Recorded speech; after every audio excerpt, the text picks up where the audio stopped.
Natatrap. Diego Bandido. Go Diego! Go Diego!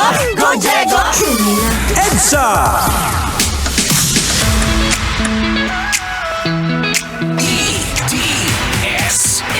EDSA.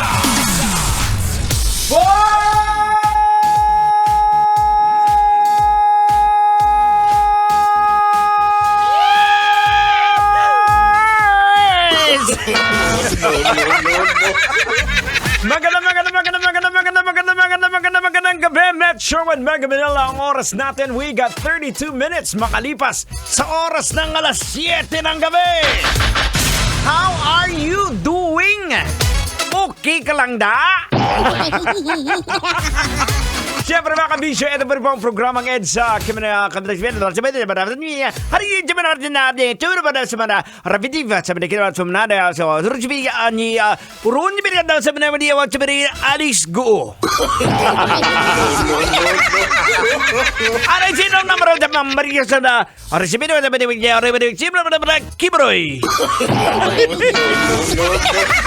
Ay, grabe yung mga naganap over the weekend, over last week, di ba?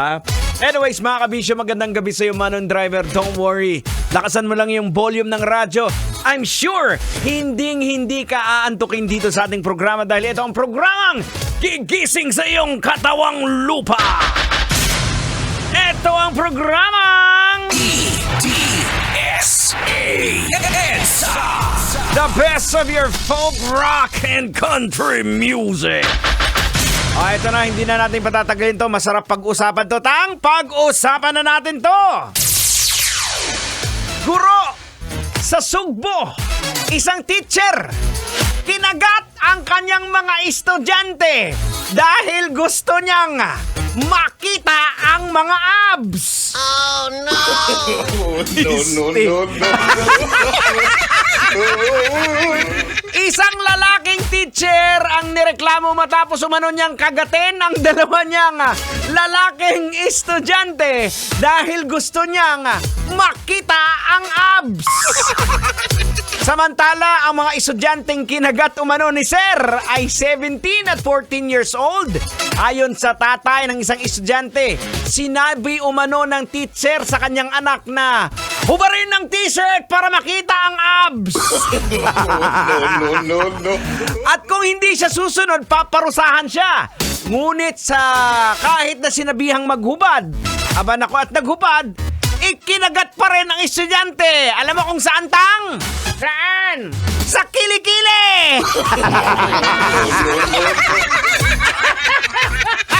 Okay. Logika na natin to, Tang. Bisting balita to. Logika na natin to, Tang. Sa ano pang hinihintay mo, Kalbo? Logikan mo na yan! Logika na yan! Logika na yan! Alright. Mga kabisyo, logika na yan. Anong leksyon ang ating mapupulot? Anong aral ang ating madudukot? Boards, kailangan ba bang i-memorize yan?